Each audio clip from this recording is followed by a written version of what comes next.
Selamat malam teman-teman semuanya.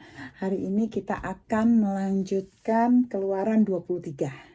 Sebelumnya mari kita berdoa dulu ya. Bapa yang baik, pada malam hari ini kami akan belajar tentang firman-Mu Tuhan. Bapa, sungguh kami ingin mengenal suara hati-Mu lebih dalam lagi Tuhan. Bukakan hati dan pikiran kami semuanya, supaya kami mengerti, kami mendapatkan pengertian Tuhan. Supaya kami boleh bertumbuh di dalam Engkau. Mari Allah Roh Kudus, Engkau adalah guru kami yang sempurna. Ajar kami semuanya Bapa, di dalam nama Yesus. Amin.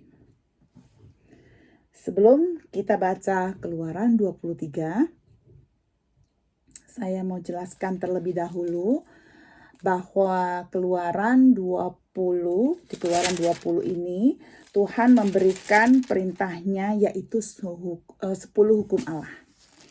Kemudian pasal 21, 10 hukum Allah ini ditambahkan juga, dijabarkan ya, karena ayat 20 pasal 21 ayat 1 mengatakan inilah hukum-hukum yang aku berikan kepada mereka. Itu kata Tuhan ya. Jadi mulai 21, 22 dan 23 itu merupakan hukum-hukum yang diberikan oleh Tuhan sendiri melalui Musa, penjabaran di dalam 10 hukum Allah. Nah, sekarang kalau kita melihat pasalnya yang ke-23, saya memakai Alkitab bahasa Inggris di sini dan juga Alkitab bahasa Indonesia di sebelah kiri saya, supaya penjelasannya itu lebih jelas, karena kadang-kadang bahasa Indonesia itu terjemahannya itu kurang ya. Jadi begini, di dalam pasal yang ke-23 ini, kalau kita baca ayat pertama, tiba-tiba bunyinya janganlah engkau menyebarkan kabar bohong. Sebetulnya pasal 23 ini adalah sambungan dari pasal yang ke-22. Kalau kita melihat di zaman dahulu itu belum ada pasal, belum ada ayat-ayat. Semuanya itu hanya berupa scroll ya, tulisan di dalam scroll pada saat itu. Tetapi pada tahun 1227 AD, pasal dan ayat-ayat ini dikembangkan ya, dan dibentuk oleh seseorang yang namanya Stephen Langton. Dia itu Archbishopnya Canterbury ya. Jadi dia yang mengembangkan sehingga sekarang ini kita punya pasal dan ayat. Makanya kalau saudara melihat 21 itu nyambung terus sampai 22 sampai 23. Oke. Mari kita baca Keluaran 23. Saya di sini mau membaca ayat 1 sampai 8 dulu karena setelah itu saya akan jelaskan. Dikatakan ayat pertama, janganlah engkau menyebarkan kabar bohong. Janganlah engkau membantu orang yang bersalah dengan menjadi saksi yang tidak benar. Janganlah engkau turut-turut kebanyakan orang melakukan kejahatan, dan dalam memberikan kesaksian mengenai sesuatu perkara, janganlah engkau turut-turut kebanyakan orang membelokkan hukum. Juga janganlah memihak kepada orang miskin dalam perkaranya. Apabila engkau melihat lembu musuhmu atau keledainya yang sesat, maka segeralah kau kembalikan binatang itu. Apabila engkau melihat rebah keledai musuhmu karena berat bebannya, maka janganlah engkau enggan menolongnya. Haruslah engkau rela menolong dia dengan membongkar muatan keledainya. Janganlah engkau memperkosa hak orang miskin di antaramu dalam perkaranya. Ayat 7, haruslah kau jauhkan dirimu dari perkara dusta. Orang yang tidak bersalah dan orang yang benar tidak boleh kau bunuh. Sebab aku tidak akan membenarkan orang yang bersalah. Ayat 8, suap janganlah kau terima. Sebab suap membuat buta mata orang-orang yang melihat dan memutarbalikkan perkara orang-orang yang benar. Saya lanjutkan satu ayat lagi, ayat 9. Orang asing janganlah kau kamu tekan, karena kamu sendiri telah mengenal keadaan jiwa orang asing. Sebab kamu pun dahulu adalah orang asing di tanah Mesir.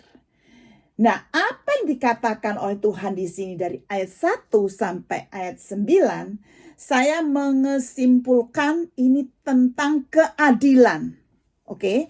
Nah, kita melihat di dalam ayat-ayat ini itu sebetulnya adalah sebagai amplifikasi dari hukum Allah yang ke-9.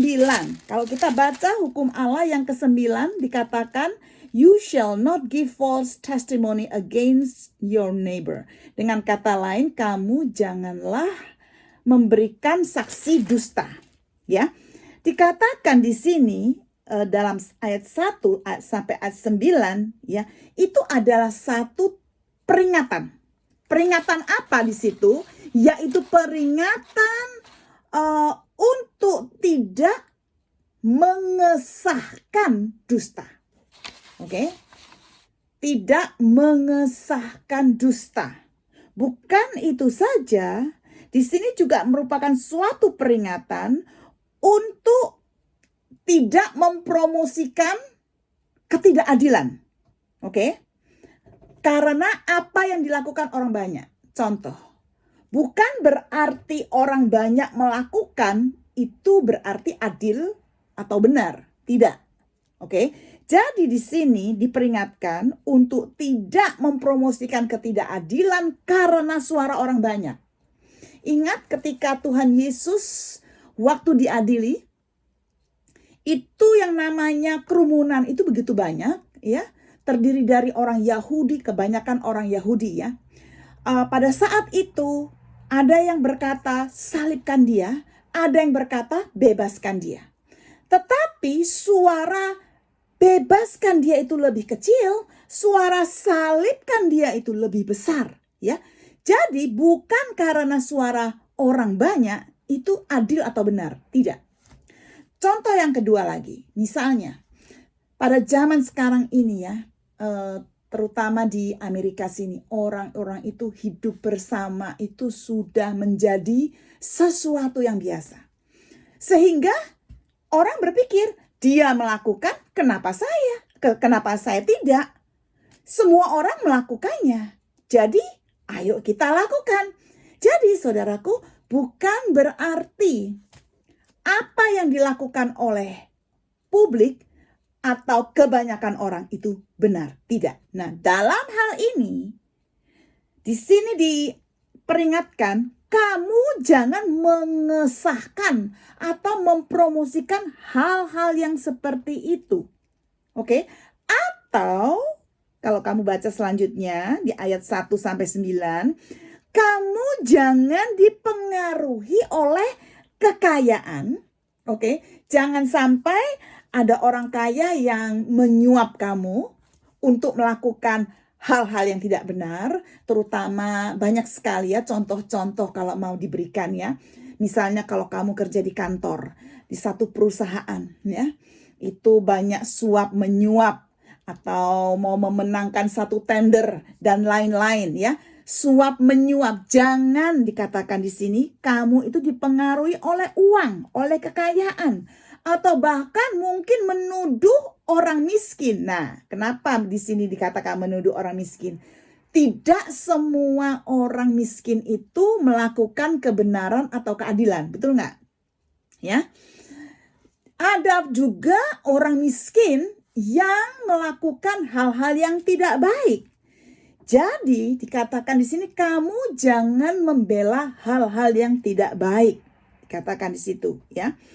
Kemudian tadi kita udah mengatakan suap, oke? Karena begini, sebagai anak Tuhan, kalau kita menerima suap atau kalau kita membela ketidakadilan, itu di dalam hati kita itu ada sesuatu yang menegur kita, yang namanya guilty. Itu ada di dalam hati kita, oke?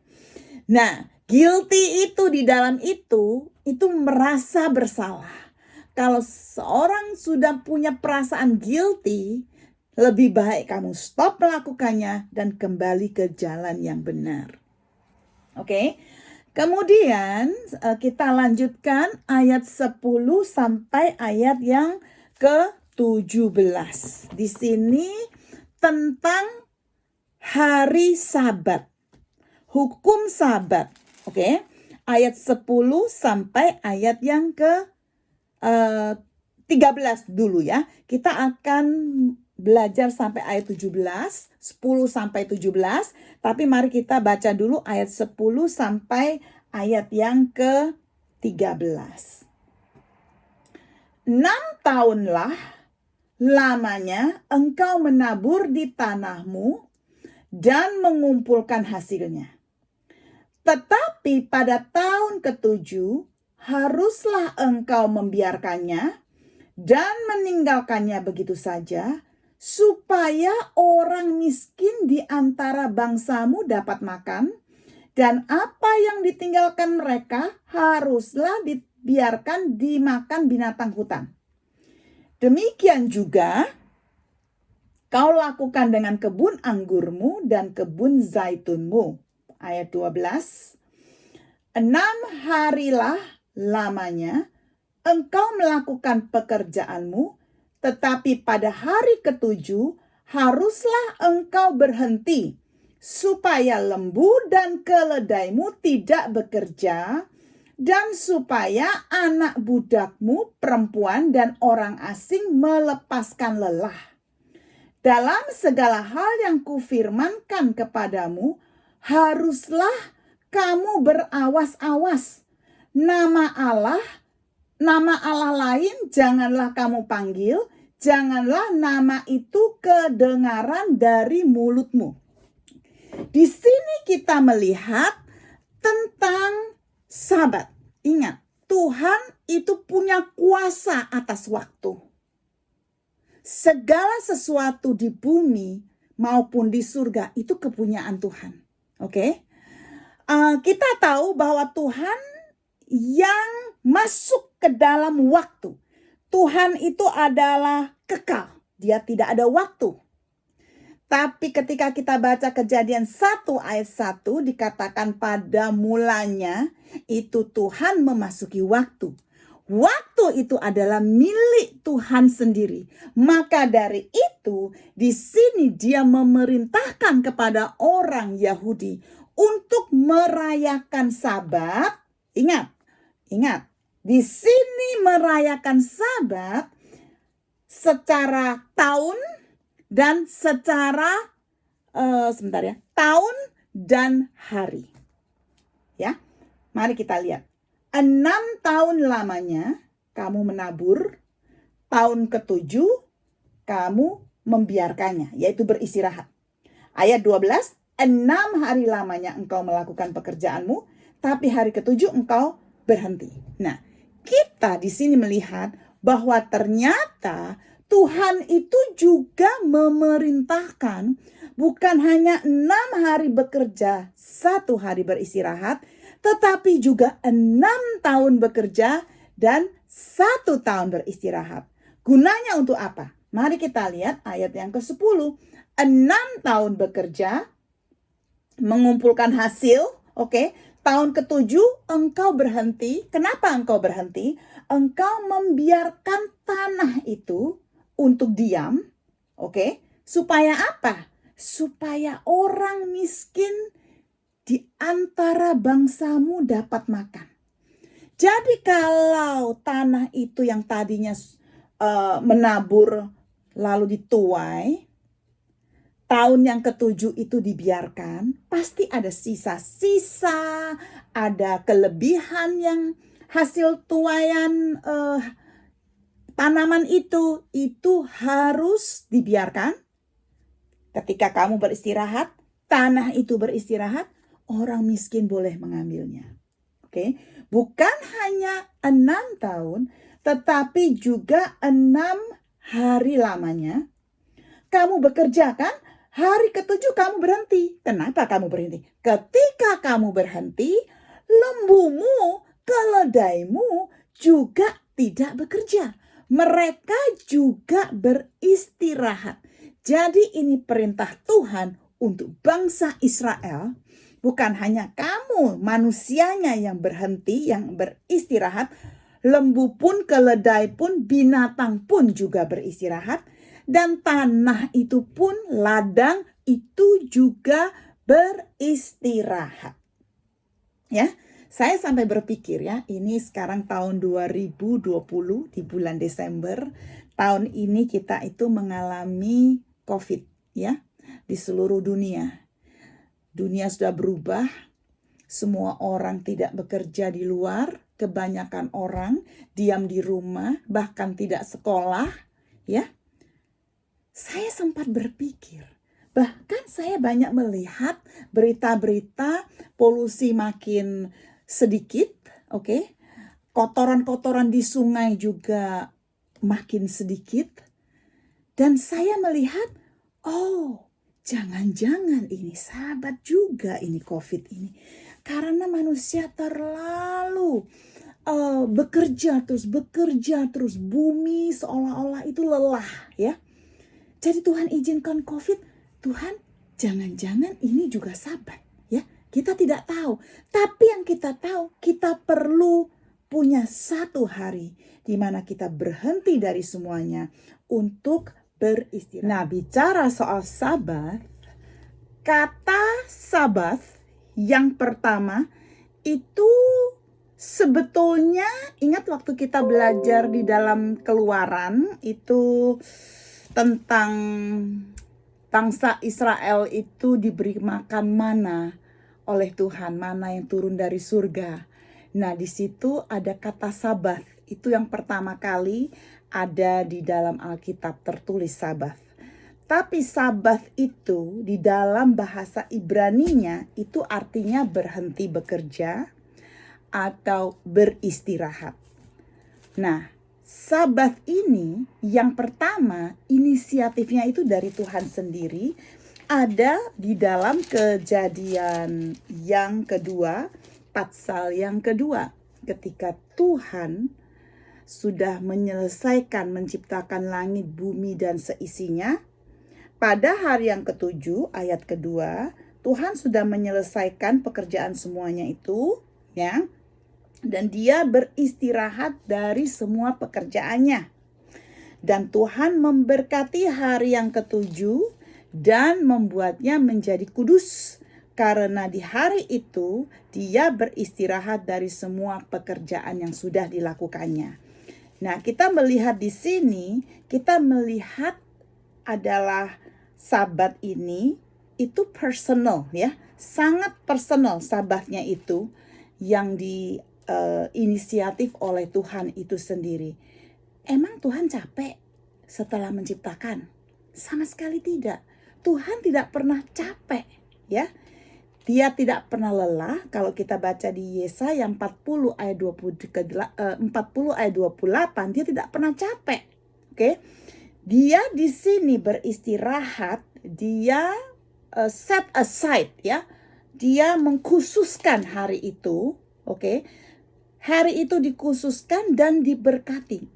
Ingat, Tuhan memberkati hari ketujuh.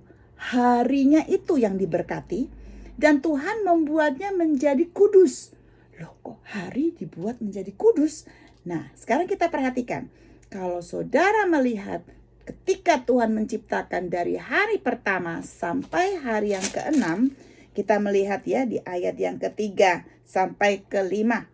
Waktu Tuhan menciptakan langit, bumi, dan seisinya, kalimat terakhir ada tulisan, and there was evening and there was morning the first day. Ada siang, ada petang, ada pagi, itu hari pertama. Lalu saudara baca ayat 6 sampai ayat yang ke-8, hari kedua. Sama ditulis, there was evening and there was morning. Oke? Hari kedua. Dan seterusnya, hari ketiga juga ada itu, kata-kata itu. There was evening, there was morning. Terus sampai hari yang ke-6. Di ayat yang ke-31, ya. There was evening and there was morning, the 6 days, the 6th day, ya. Tapi hari ke-7 tidak ada there was evening, there was morning, tidak ada siang, tidak ada petang. Kenapa? Karena Tuhan membuat dan menginisiatif Sabat ini untuk dilakukan selamanya. Tidak ada stopnya. There's no end, ya. Tidak ada akhir. Kita nanti lihat, ya. Nah, kita melihat setelah Tuhan memberkati, dikuduskan, dan kita melihat di sini karena dia beristirahat dari semua pekerjaannya. Nah, ini Tuhan menginisiatif Sabat. Lalu kita melihat di kitab Keluaran ketika mana diturunkan dari surga, yang seperti tadi saya katakan, ada kata Sabat di situ. Lalu kita juga melihat di sini, ternyata Tuhan perintahkan kepada bangsa Israel di dalam Keluaran 23 yang kita pelajari ini, untuk memerintahkan hari Sabat itu bukan hanya manusianya yang berhenti, tetapi yang namanya ladang, tanaman itu juga harus berhenti. Bukan itu saja, binatang pun harus berhenti. Nah, apa hubungannya sekarang dengan Sabat ini dengan perjanjian baru? Sabat ini dengan Yesus itu sendiri. Kalau kita buka Markus 2, mari kita buka Markus 2, ayat yang ke-27 dikatakan, sebentar ya, saya buka Markus 2, ayat yang ke-27. Dikatakan, ini Yesus yang berkata, kemudian dia berkata kepada mereka, Sabat itu dibuat untuk manusia, bukan manusia untuk Sabat. Lalu kita baca ayat ke-28. Jadi anak manusia adalah Tuhan dari Sabat itu sendiri. Dengan kata lain, Sabat ini berhubungan dengan Yesus. Ingat, Sabat bukan untuk manusia, tetapi manusia untuk Sabat. Dan dikatakan Yesus adalah Tuhannya Sabat. Berarti Sabat itu ada di dalam Tuhan itu sendiri. Nah, kita ingat, kita baca di Matius. Kalau di dalam Matius pasalnya yang terakhir dikatakan, sebentar ya, saya buka pasalnya. Matius, kalau nggak salah ada di, sebentar ya, ini soalnya tiba-tiba muncul ya. Matius 11, bukan pasal terakhir. Matius pasal yang ke-11, ayat ke-28 dikatakan, datanglah kepadaku semua orang yang berbeban berat dan letih lesu, aku akan memberikan kamu apa? Rest. Di sini kata rest itu adalah Sabat. Take my yoke upon you and learn from me, karena aku itu lemah lembut, ya, dan engkau akan mendapatkan perhentian untuk jiwamu. Dikatakan engkau akan mendapatkan Sabat untuk jiwamu. Dengan kata lain, kenapa Sabat ini itu diinisiatif oleh Tuhan kita untuk tidak ada akhirnya?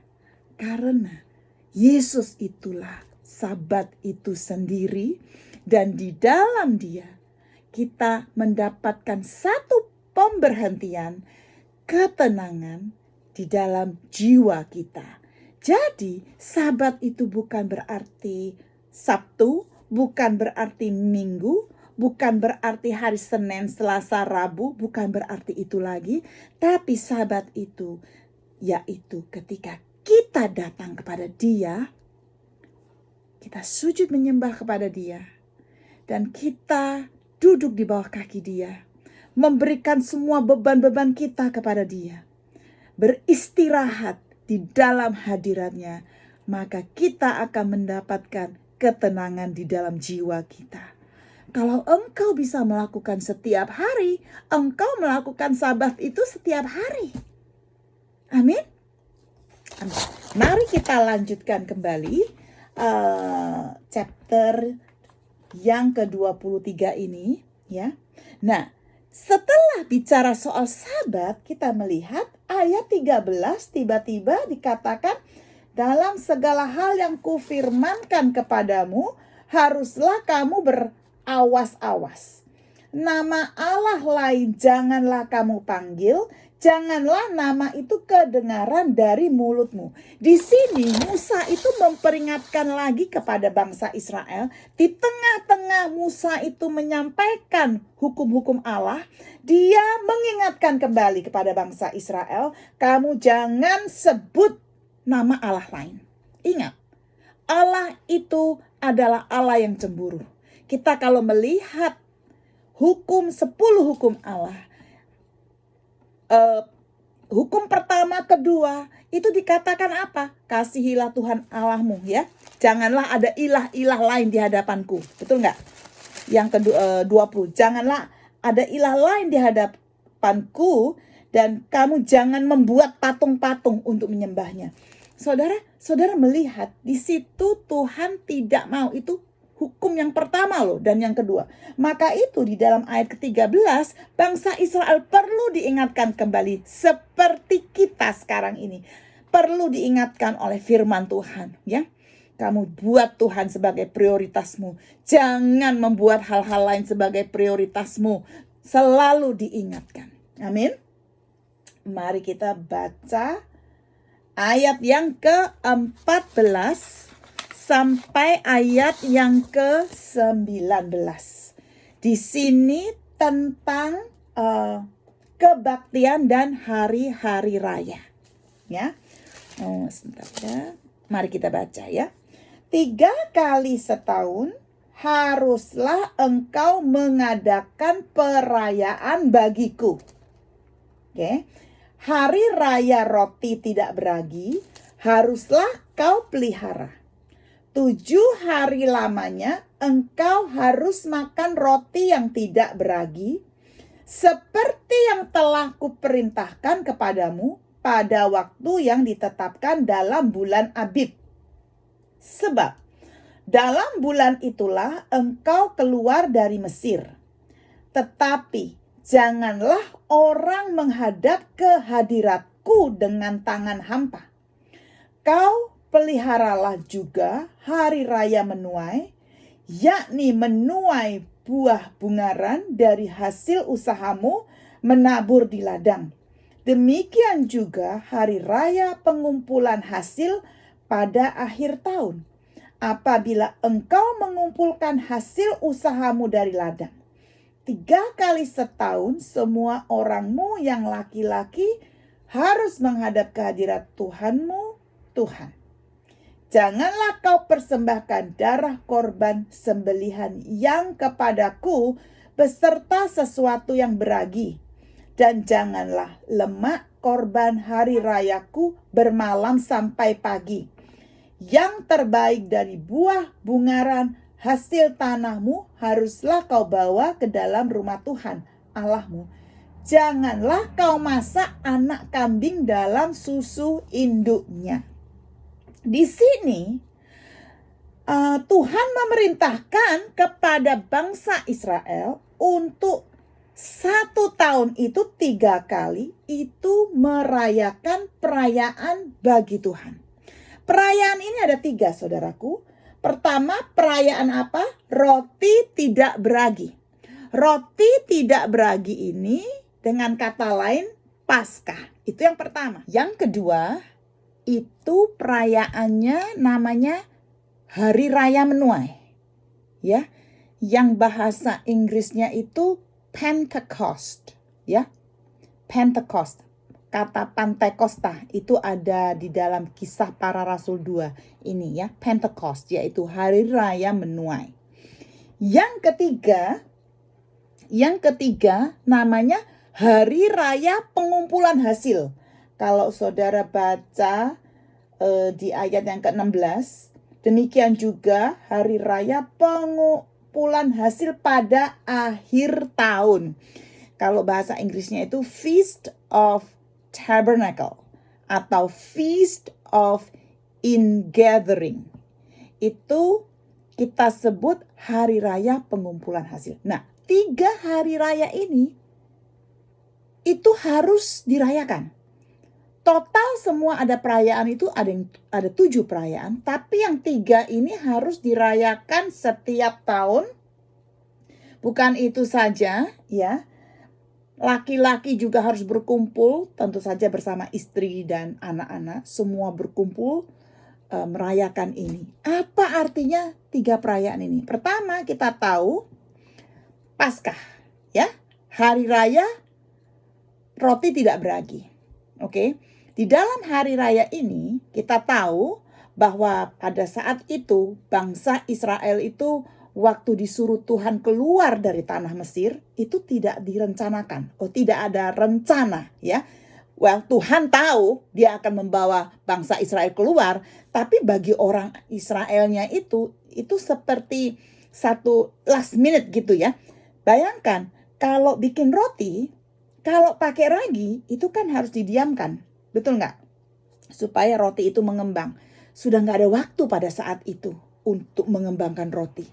Dan mereka harus membuat roti tanpa ragi, karena itu memang yang diperintahkan oleh Tuhan. Dan Paskah itu kita sudah tahu bahwa pada saat itu bukan saja mereka makan roti yang tidak beragi, mereka juga disuruh oleh Tuhan untuk membunuh seekor domba dan darahnya ditaruh di tiang pintu, ya. Jadi kalau Tuhan liwat melihat darah itu, Tuhan bebaskan, tidak dibunuh anaknya yang laki-laki itu. Jadi semua orang Israel di depan pintunya itu ada darah. Nah, apa artinya? Simbol apa ini, ya? Itu adalah ketika Yesus dikorbankan di kayu salib untuk saudara dan saya. Ketika domba itu disembelih, darahnya itu dicurahkan untuk keselamatan bagi siapa yang percaya kepada Dia. Oke? Nah, pada saat itu orang-orang Israel itu total dependent on God, ya. Mereka total bergantung kepada Tuhan. Dengan kata lain, kita itu beriman kepada Tuhan, dan barang siapa yang percaya kepada Yesus akan diselamatkan.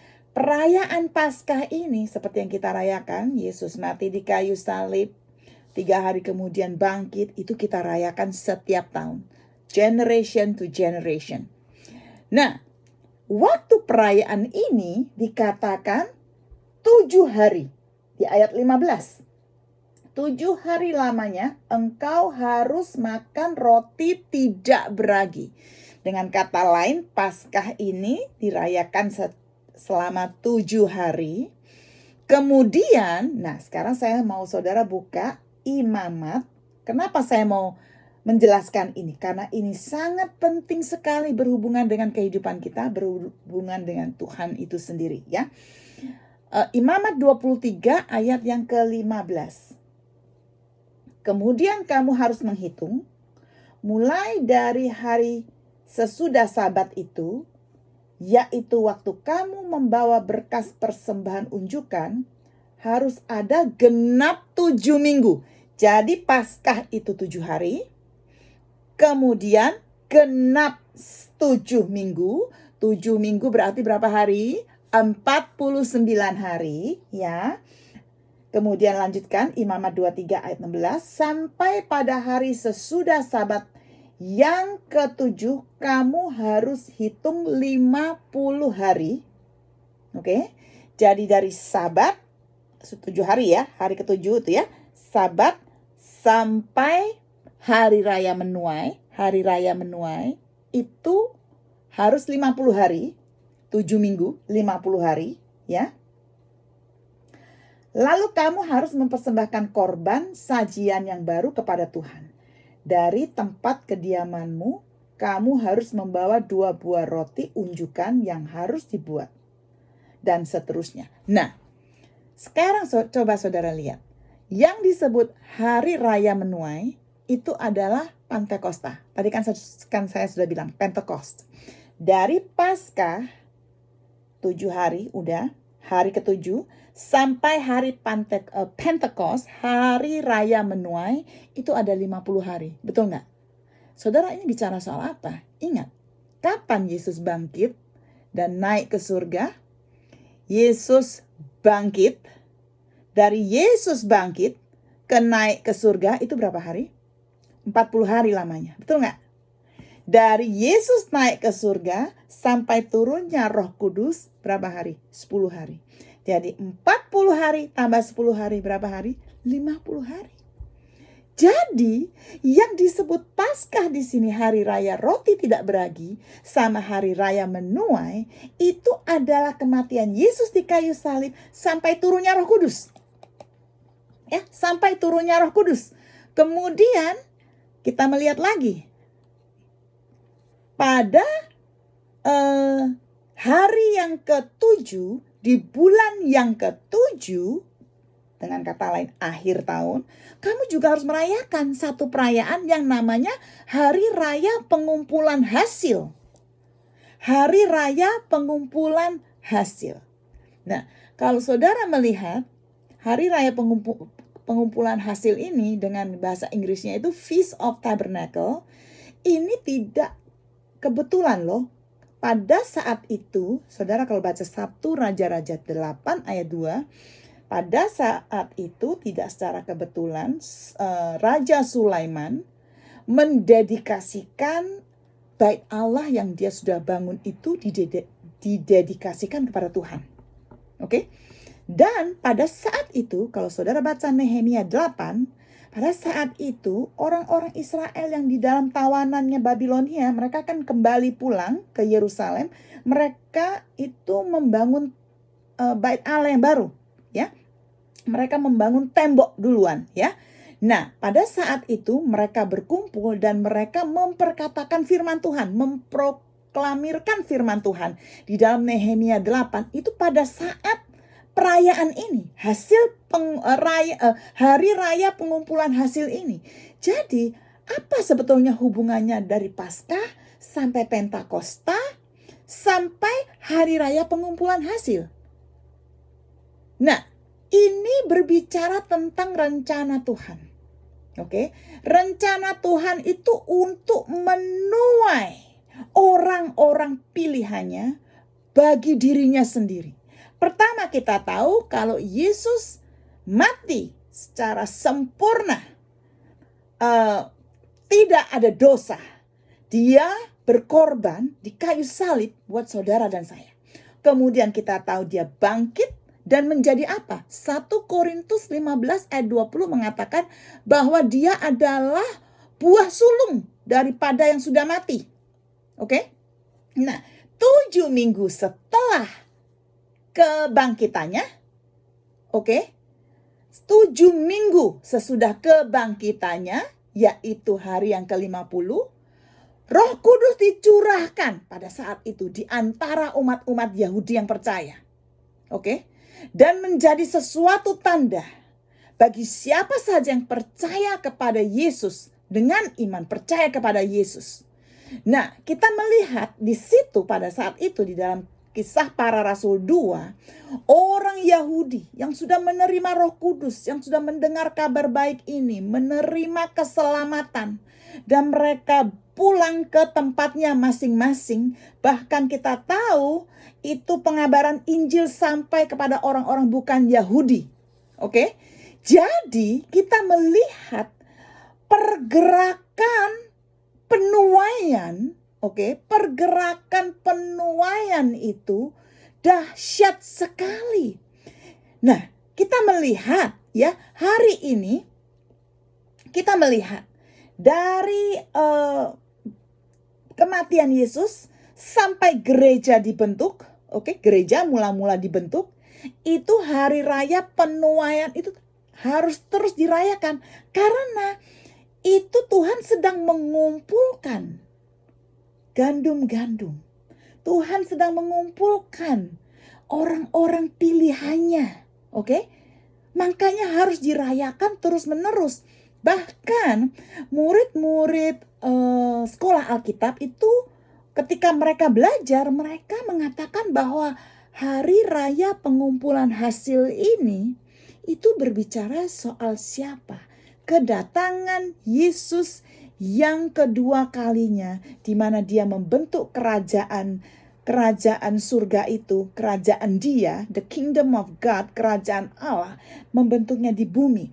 Nah, jadi ini semua berhubungan dari kematian Yesus sampai turunnya Roh Kudus, oke? Itu penuaian dahsyat, itu dirayakan terus-menerus. Sampai hari ini pun, siapa yang tidak merayakan? Kalau ada satu orang saja bertobat, malaikat di surga pun berpesta, merayakan. Ya, kita melihat kalau ada saudara-saudara yang menerima Yesus, itu kita rayakan terus karena Tuhan sedang menuai, mengumpulkan orang-orang yang sudah dipilihnya. Dan ini diperintahkan oleh Tuhan untuk dirayakan terus-menerus. Oke?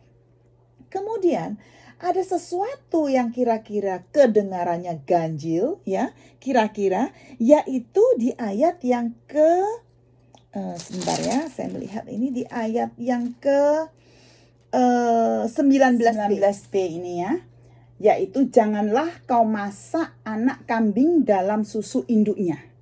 Loh, kok tiba-tiba ada soal masak? Padahal dari tadi membicarakan tentang perayaan, oke. Kemudian kalau saya boleh mundur lagi, ayat 18 dan 19. Kok bisa bicara soal korban sembelihan, bicara soal lemak, dan juga soal memasak. Karena begini, kalau kamu datang ke dalam perayaan, ke dalam satu merayakan Paskah, datang ke perayaan, itu bangsa Israel harus membawa korban, yaitu korban binatang. Ketika mempersembahkan korban ini, binatang tersebut disembelih, kan keluar darahnya, betul nggak?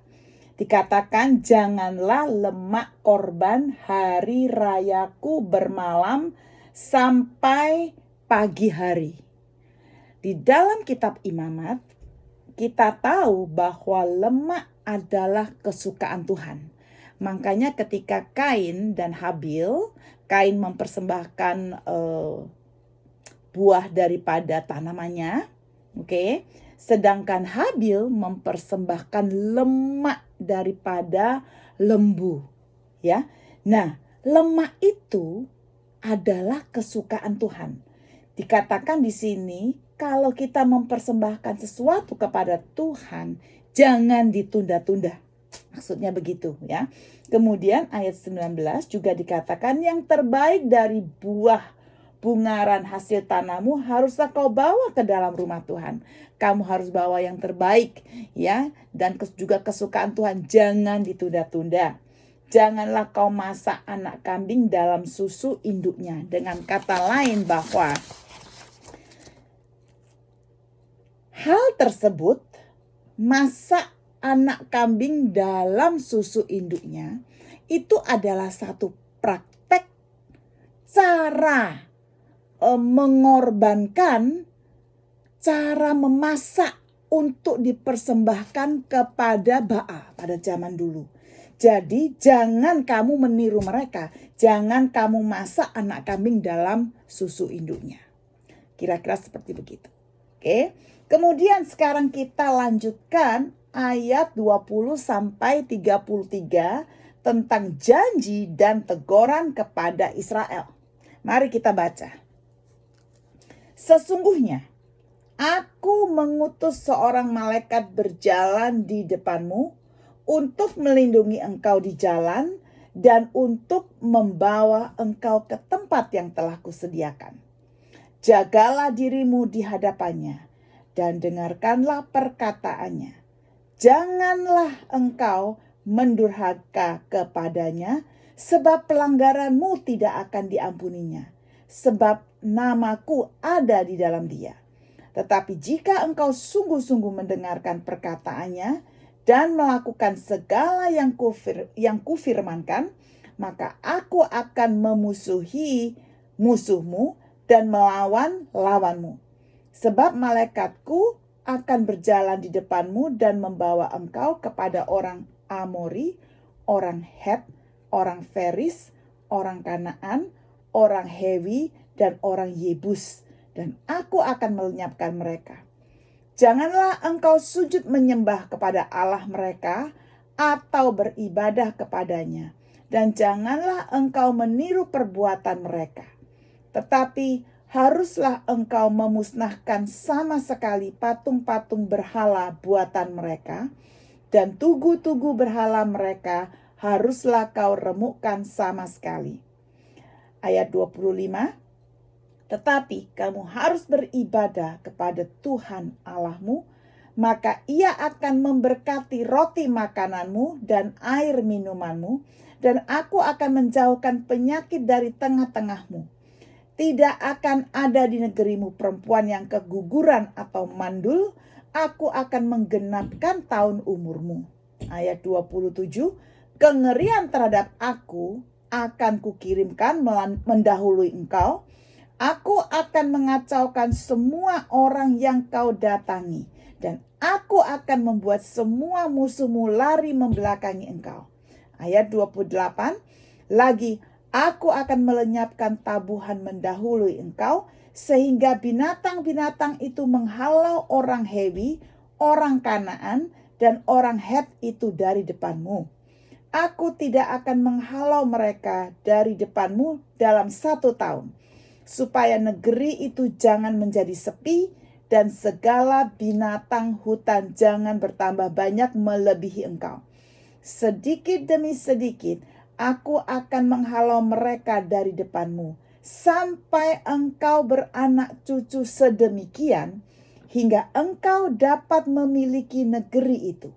Aku akan menentukan batas daerahmu dari Laut Teberau sampai Laut Filistin, dan dari padang gurun sampai sungai Efrat. Sebab aku akan menyerahkan penduduk negeri itu ke dalam tanganmu, sehingga engkau menghalau mereka dari depanmu. Ayat 32, janganlah mengadakan perjanjian dengan mereka, ataupun dengan Allah mereka. Mereka tidak akan tetap diam di negerimu, supaya mereka jangan membuat engkau berdosa kepadaku dengan beribadah kepada Allah mereka, sebab tentulah hal itu menjadi jerat bagimu. Nah, saudaraku, kalau saudara melihat ayat 20 sampai selesai, ini adalah satu janji Tuhan dan juga teguran dari Tuhan kepada bangsa Israel. Dan ketika saya membaca ini, saya mendapat berkat yang luar biasa untuk diri saya sendiri. Karena saya merasa hal ini, janji ini, dan teguran ini, itu berlaku dengan kita sampai sekarang. Mari kita menyimak satu demi satu. Di dalam ini saya hanya mau memberikan prinsip-prinsipnya saja. Karena saya tidak mau detail-detail yang mengatakan orang Amori, orang Het, orang Feris, ya, tugu-tugu berhala, memusnahkan patung. Itu detailnya. Tapi saya hari ini mau membawa saudara melihat garis besarnya. Di sini kita melihat ayat 20, sesungguhnya aku mengutus seorang malaikat berjalan di depanmu untuk melindungi engkau di jalan dan untuk membawa engkau ke tempat yang telah kusediakan. Nah, di sini dikatakan, apalagi ayat 21, sekali lagi saya jelaskan, bahasa Indonesianya kurang greget gitu ya. Kalau bahasa Inggrisnya itu ayat 21 bilang apa? Pay attention to him. Ya. Perhatikanlah, dengar baik-baik kepada malaikat yang dikirim itu, ya. Listen to what he says. Dengarlah apa yang dia katakan. Do not rebel against him. Kamu jangan melawan dia. He will not forgive your rebellion since my name is in him. Dia tidak akan mengampuni kalau kamu memberontak. Kenapa? Karena namaku ada di dalam dia. Siapa malaikat ini? Oke, mari kita melihat baik-baik. Apakah nama Tuhan ada di dalam malaikat itu? Perhatikan, kalau bukan Tuhan Yesus, tidak ada nama lain, oke? Nama Allah ada di dalam dia, kecuali Tuhan Yesus sendiri.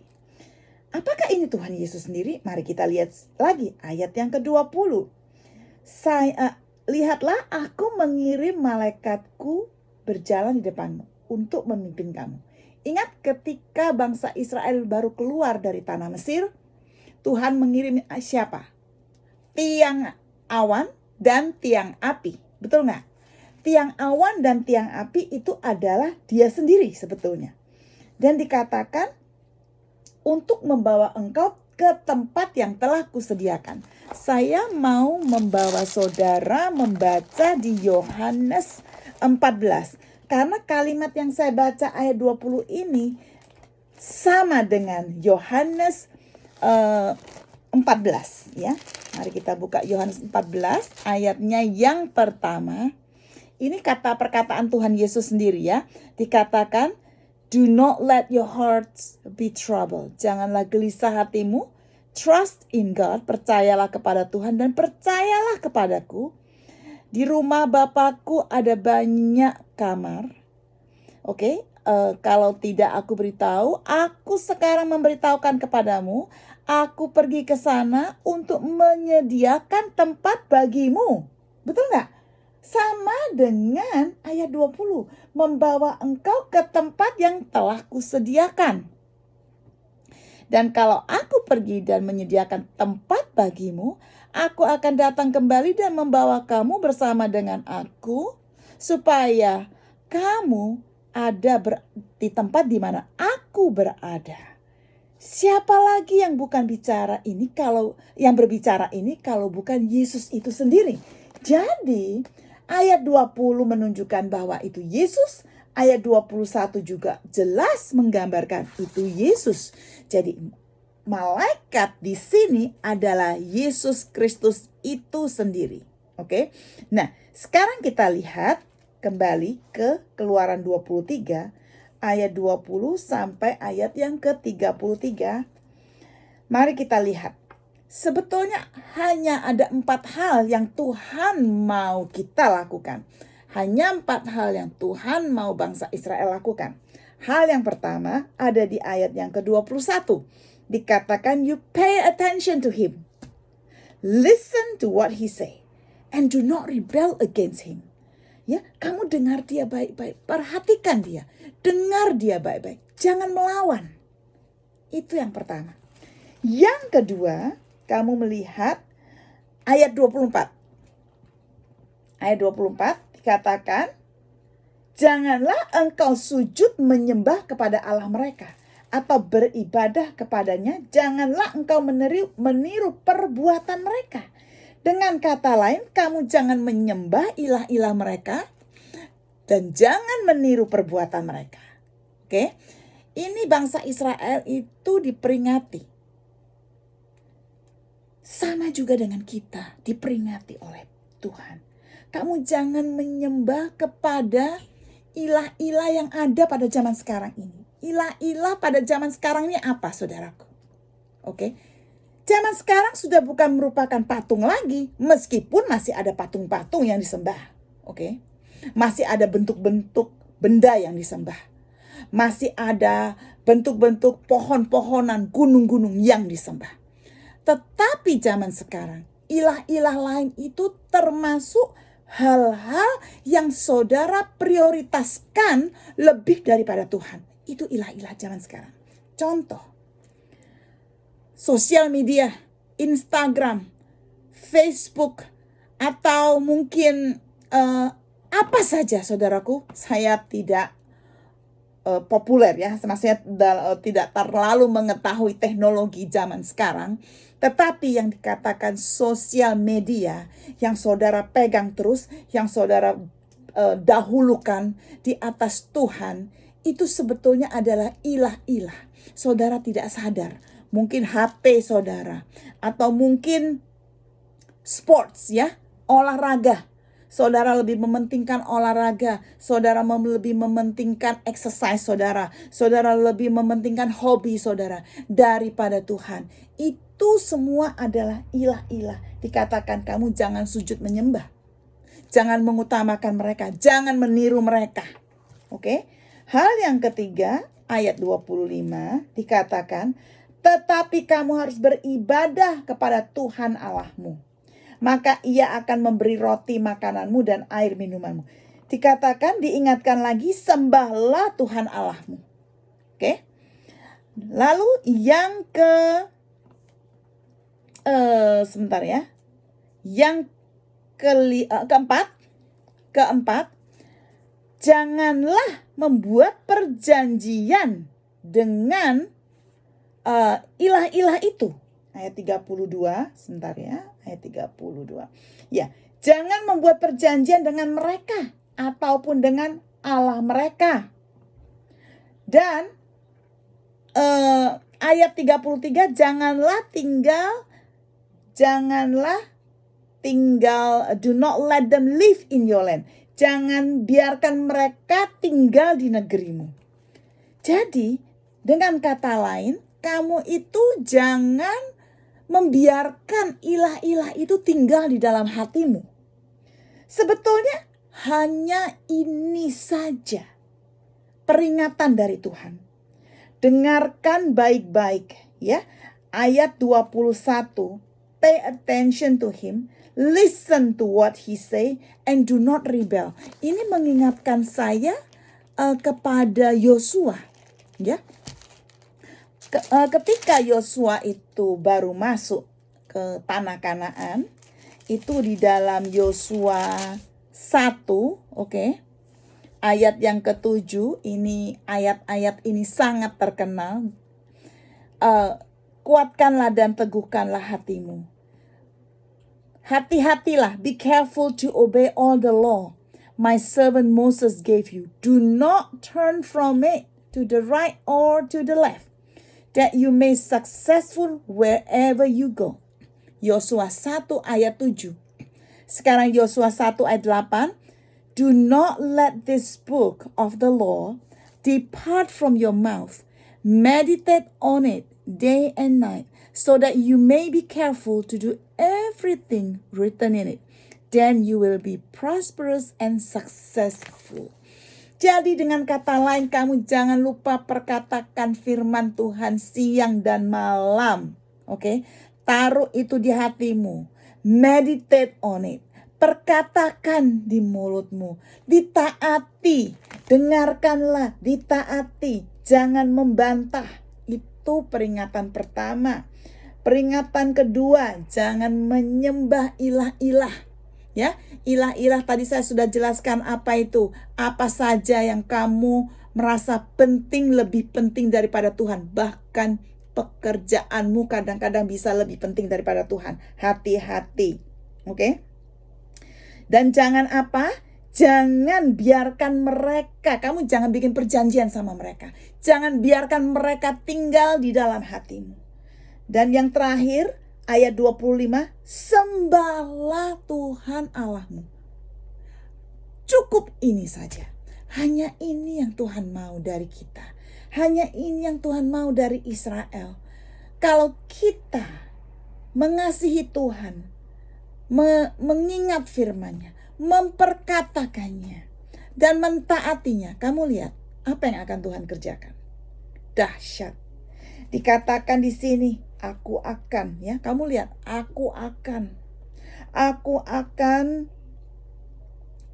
berperang melawan engkau, ya. Kamu lihat berapa yang dikatakan aku akan. Ayat 22, aku akan, 2. I will-nya aja 2. Oke. Ayat 23 juga 2. Aku akan mengirim malaikatku, ya. Aku akan mengusir mereka. Itu dahsyat sekali. Kemudian di ayat 25, aku akan menghapuskan sakit penyakit. Ayat 26, aku akan memberikan kamu kehidupan yang penuh. Ayat ke-27, aku akan, ya. Terus aku akan, oh my goodness ya, ayat 28. Di sini pembelaan Tuhan terhadap musuh-musuh kita. Ayat 29 juga, aku akan mengusir mereka. Bahkan di ayat 30 dikatakan lagi, aku akan mengusir mereka.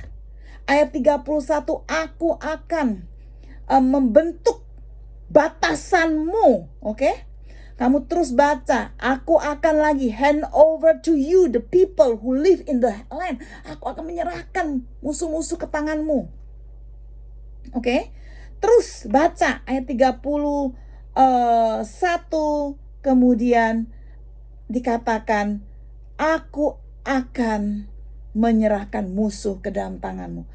Ini janji Tuhan. Dengan kata lain, aku akan melindungi engkau, aku akan membela engkau, aku akan mengusir sakit penyakit, aku akan mengusir musuh-musuhmu, aku akan menyerahkan mereka kepadamu. Ini dahsyat sekali saudaraku, janji Tuhan. Nah ini loh karakter Tuhan. Sekarang kamu lihat, Tuhan ini ditiru-tiru sama setan.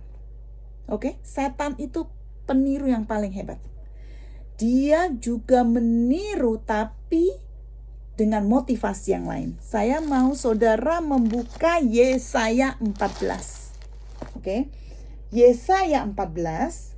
Oke, kita buka Yesaya 14. Oke, saya buka sekarang bahasa Inggrisnya.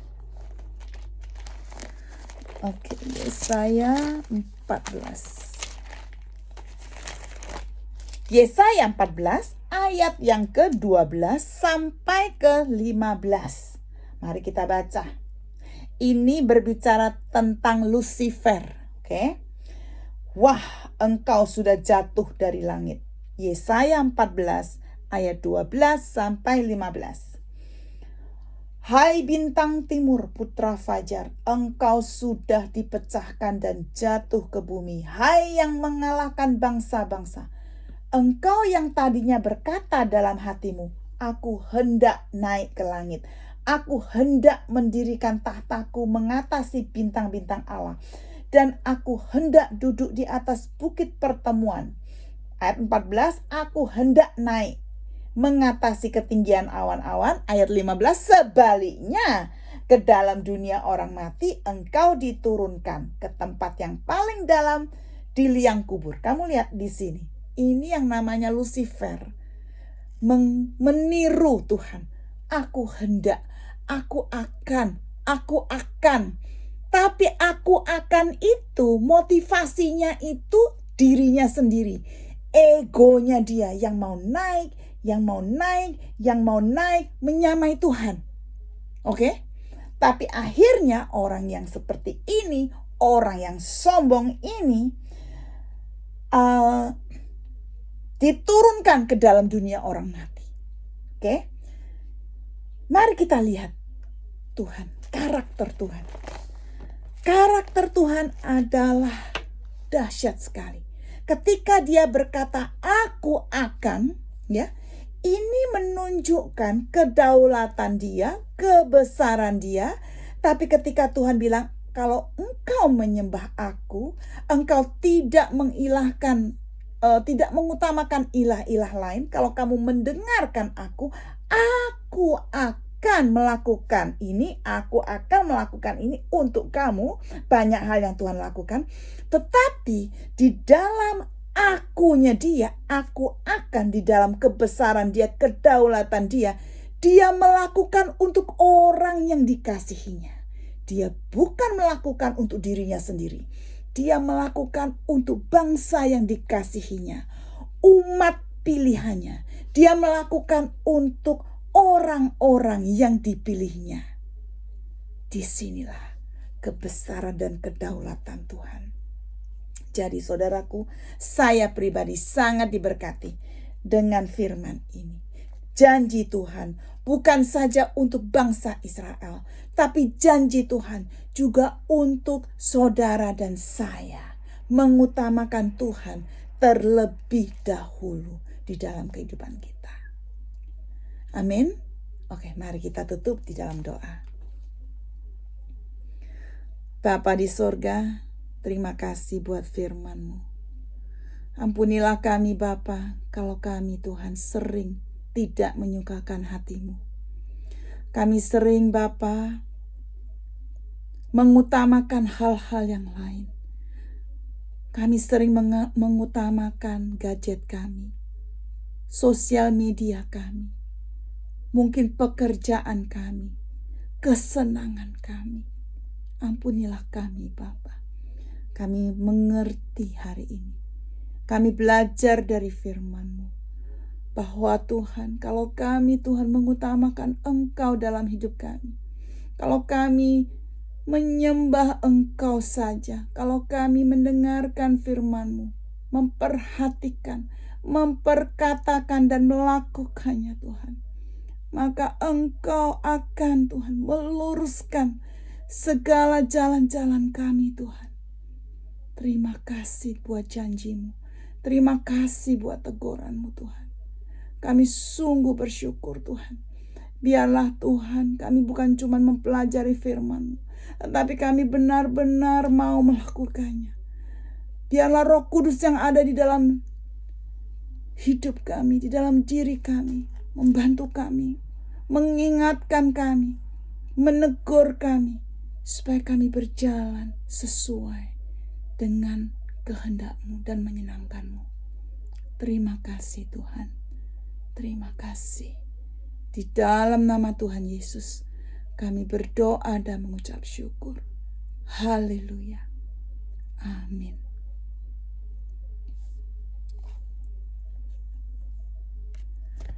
Terima kasih saudaraku. Sampai jumpa di bab yang akan datang. God bless you.